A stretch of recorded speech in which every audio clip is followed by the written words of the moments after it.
Selamat menjalankan ibadah salat maghrib bagi Anda yang berada di wilayah DKI Jakarta dan sekitarnya. Kita lanjutkan kembali kabar petang pemirsa. Pusat Pelaporan dan Analisis Transaksi Keuangan (PPATK) menemukan aliran dana yang diduga terkait dengan narkoba dengan nilai 120 triliun rupiah. Aliran dana tersebut merupakan total transaksi yang terjadi dalam kurun waktu 5 tahun terakhir, yaitu dari tahun 2016 hingga tahun 2020.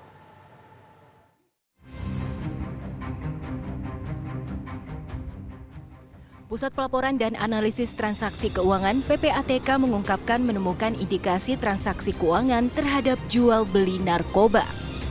Temuan ini disampaikan Kepala PPATK Dian Ediana Rai dalam rapat dengar pendapat dengan Komisi 3 DPR RI. Temuan PPATK ini juga dikemukakan Kepala PPATK dalam kanal YouTube PPATK Kamis kemarin. Total transaksi keuangan yang diduga berkaitan dengan narkoba ini pun tidak main-main.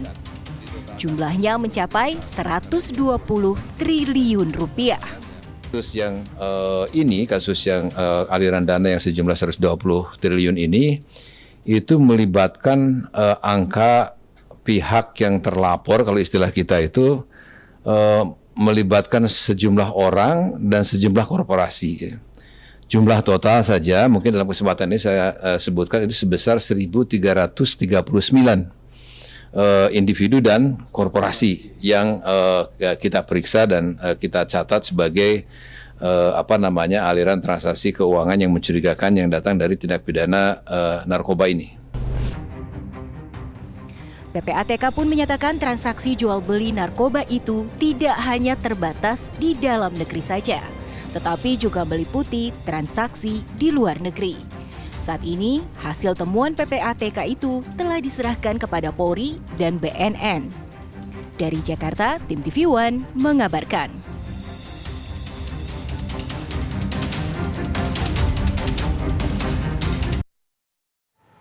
Nilai transaksi sebesar 120 triliun rupiah itu merupakan jumlah yang fantastis pemirsa. Meskipun terhitung selama 5 tahun. Lantas seperti apa transaksi narkoba di perbankan itu?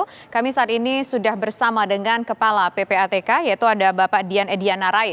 Pak, kita ingin tahu nih Pak, langsung saja sebetulnya ini dari berapa negara Pak? Ini aliran dananya Pak.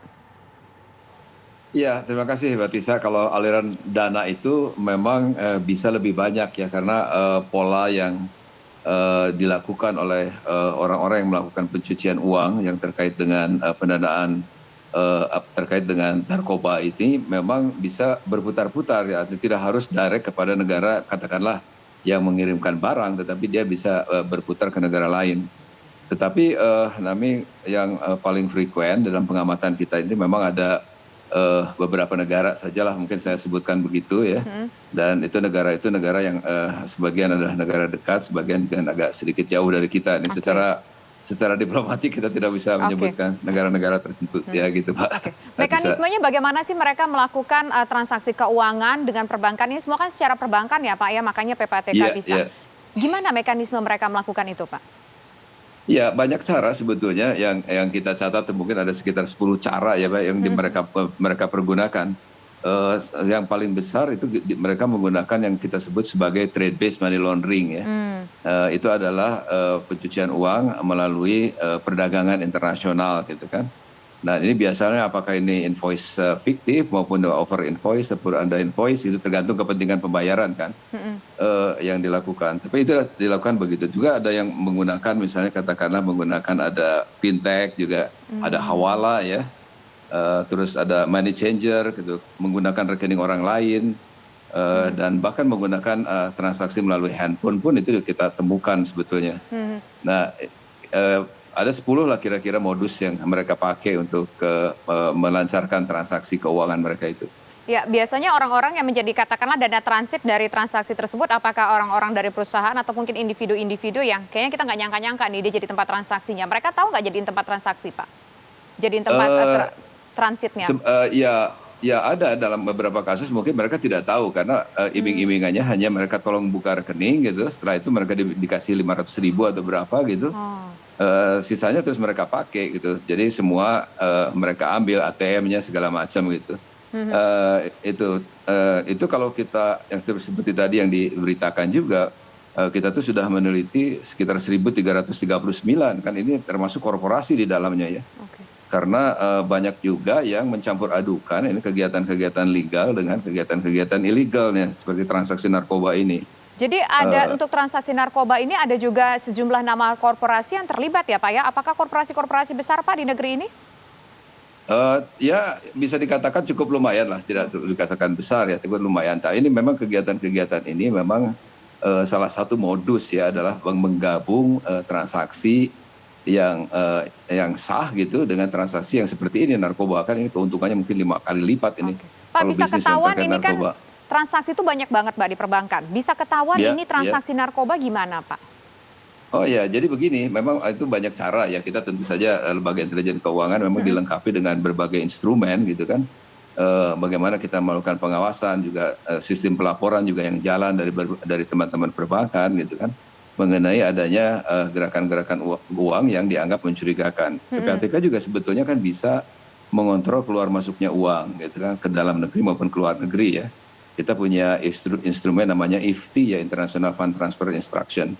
Itu kita bisa memonitor uang berapapun yang keluar gitu yang dikirimkan oleh kita, itu bisa dimonitor. Nah, itu kan banyak sekali, tetapi dengan pengamatan tertentu gitu kita akan bisa melihat ada kejanggalan apa tidak. Misalnya begini, nilai ekspor itu 100 miliar gitu kan, misalnya kayak gitu. Terus kemudian yang datang ke kita itu bukan 100 miliar tapi 50 miliar gitu kan, atau menjadi 150 miliar, tergantung itu kebutuhan untuk melakukan transaksinya, pembayaran atau pembelian kan gitu. Jadi kalau ada selisih seperti itu bisa dipastikan itu untuk narkoba berarti gitu analisis dari PPATK? Belum selesai seperti itu, belum. Jadi ada narkoba, ada kejahatan lain juga ada, korupsi segala macam juga ada di situ. Cuma tadi kita melihat profil dulu kan. Kemudian dari profil kita terus melihat apakah aliran masuk itu sesuai nggak sih dengan bisnis utamanya dia gitu. Itu kan bisa kelihatan bisnisnya apa misalnya kan, itu bisa kelihatan apa. Nah, jadi transaksi itu harus menggambarkan bisnis utama dia. Nah, kalau sudah tidak menggambarkan bisnis utama, itu sudah mulai suspicious, itu sudah mulai mencurigakan gitu. Pak, ini cukup menarik Pak. Tadi Bapak mengatakan ada beberapa korporasi yang dalam kategori korporasi sedang begitu terlibat untuk jadi tempat transitnya dana. Nah, ini korporasinya menyadari mereka melakukan itu atau mereka nggak sadar ada orang-orang tertentu yang memanfaatkan nama rekening mereka, Pak? Oh, bukan, itu bukan mereka transit, mereka pelakunya. Oh, mereka justru pelakunya. Gitu kan? Ya, pelakunya gitu.